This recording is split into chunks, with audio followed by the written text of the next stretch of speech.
and today I'm going to be presenting my research, which is titled The Role of Defense Mechanisms and Hope on Change in Negative Affect. So affect is basically emotions or feelings, and they can be positive or negative. So if someone's feeling happy and enjoying themselves, they're experiencing positive affect, and if they're sad or angry, they're experiencing negative affect.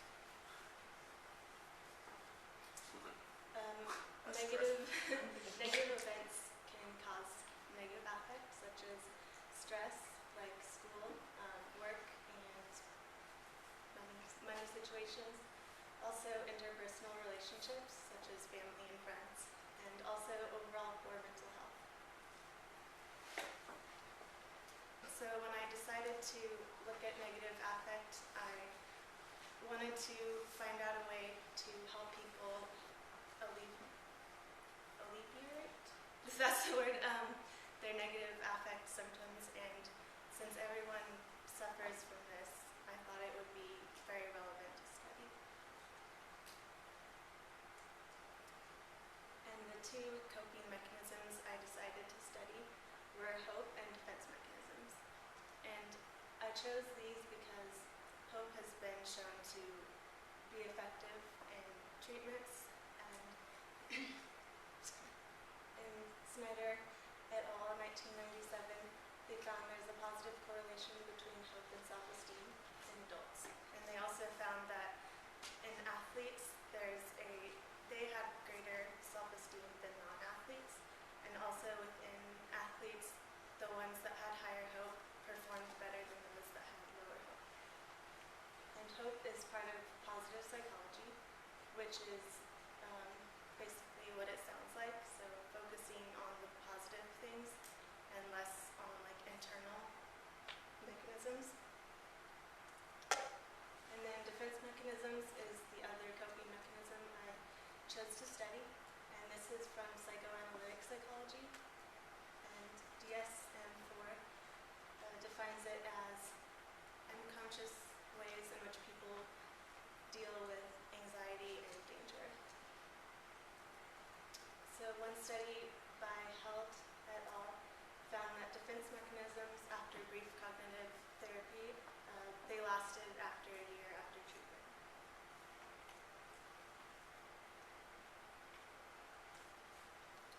There are three classifications of defense mechanisms: mature, neurotic, and immature. So immature ones, an example would be denial.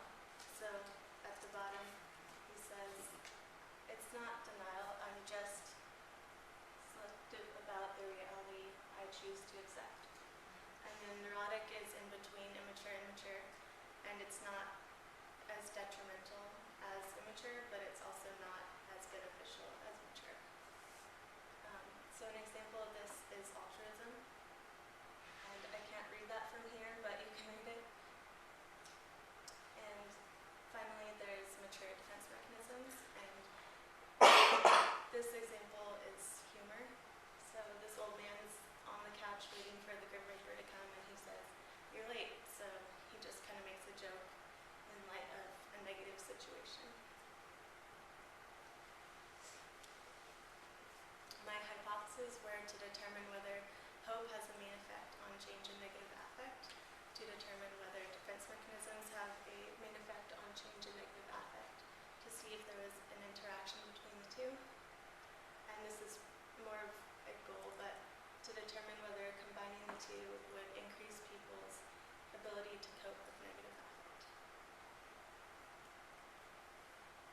There were 97 participants. They were undergraduate psychology students, and they received some credit for participation. There was 5 steps to the study. The first one was the PANIS, which is Positive and Negative Affect Scale by Clark, Watson, and Tellegen. And this scale basically asked people how well they were feeling. Like if it said excited, they would have like a 1 through 5 option. And then after that, they took the DSHS by Snyder and Simpson, and that was the domain, the this one tested for how much hope people had. And then they took the DSQ by Andrews, and it had 88 questions pertaining to all the different defense mechanisms. And then they had to retell 2 negative events that had occurred within the past year, and one had to be academic and the other relational. Finally, they took the PANIS again at time 2.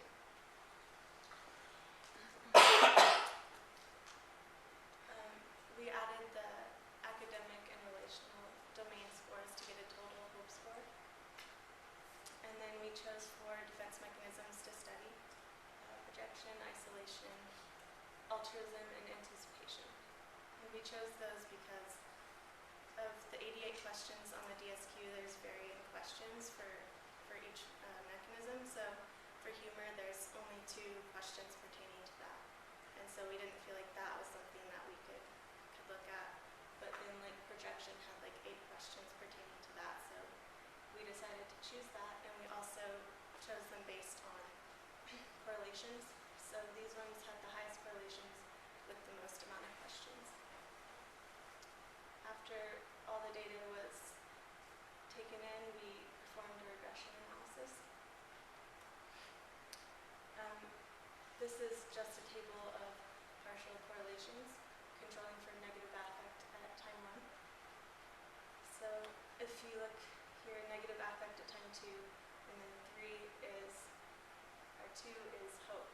So there's a 0.3132, negative 0.32, which is significant. And down here, well, down there, P is less than 0.05.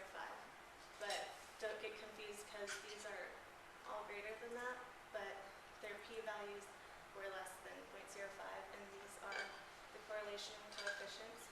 So that means from 0 to 1, 0 is there's no relationship, and 1 means 100% positive relationship. So some of them are negative, and that means that for the first one, negative affect increases as hope increases, or negative affect decreases as hope increases. And here's the regression analysis. And so you only really need to look at this number right here. And so this is controlling for different parts. So step 1, we controlled for the PANIS. And basically, each step you control for something different. So it's determining which independent variables have greater influence on the dependent variable. So that would be, the independent variables would be all the defense mechanisms, and the dependent would be negative affect. And those are just the R-squared values. Okay, so we hypothesized that projection was going to result in higher increases in negative affect, and that was confirmed. However, isolation didn't show this, and that was also an immature defense mechanism. So that was sort of like a 50-50 on that one. And projection was also the only defense mechanism that showed any significance. Hope confirmed our hypothesis that higher hope resulted in lower levels of affect, or increased affect at time 2. And then some issues with the research was generalizability, because it was all like freshman psychology students. Also, the research setting was in a classroom, and it wasn't in like an actual like therapy setting. And then correlations were not controlled for were self-esteem and self-efficacy, and those are highly correlated with hope. And the difference between those is hope is a belief that things will be good in the future, and self-efficacy is that you believe like in your ability to achieve things. Also, there's the possible limitations to the survey, because in determining like defense mechanisms. And so if people were using immature defense mechanisms, they could potentially deny like behaviors that they actually had. Future directions are to move the research into a therapeutic setting, to study the differences between males and females because we didn't address that, and also to possibly create a longitudinal study which would be sort of similar to what we did, but they would take the PANAS at time 1 and then they would take lessons on how to increase their use of mature defense mechanisms as well as increase their levels of hope, and then they would take the PANAS again at time 2.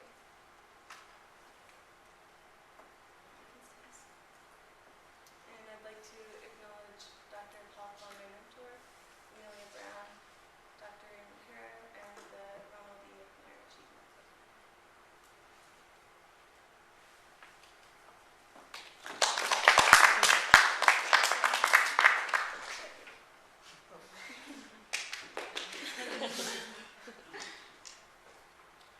Any questions? Yeah.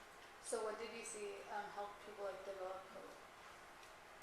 We didn't measure that. We just measured like what their levels were already.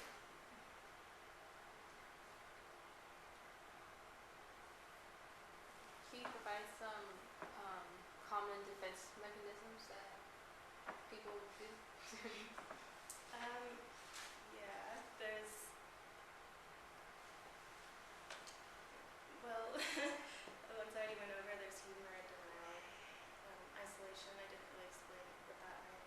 It's not actually when people isolate themselves, it's when something bad happens, you sort of like isolate that thought in one side of your mind. So if like one of your family members just had died and someone says, hey, how are you doing? And you're like, oh, I'm great. And like you just act like everything's fine. And that's what isolation is. So it's kind of like robotic. And there's not very many mature defense mechanisms. There's only a couple. Anticipation just means basically what it sounds like. Preparing yourself for negative events in the future. Sorry, what's altruism? Oh, it's when that's why it's neurotic, because altruism is a good thing, like helping other people, but it's to the point where you get like all your satisfaction in life from helping people.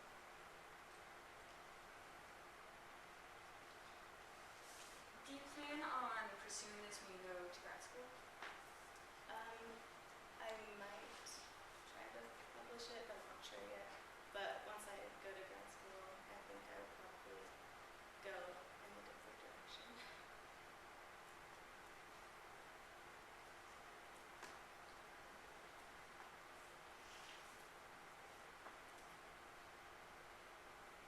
Can you give a little more demographic information about your participants? We didn't actually really look at that much. Like I was saying, we didn't look at male or female ratios or anything like that. So there's not a whole lot there. Sorry, I know there's 97 participants, and that's basically what I know.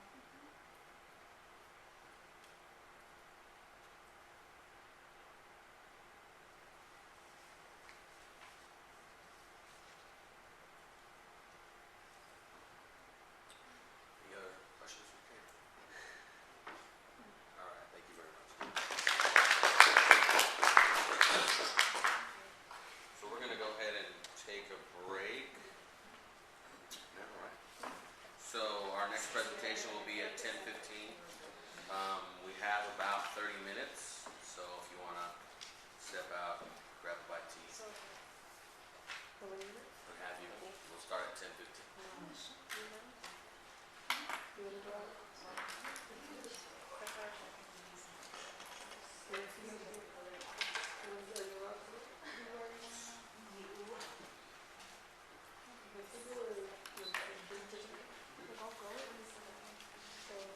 I slipped, man.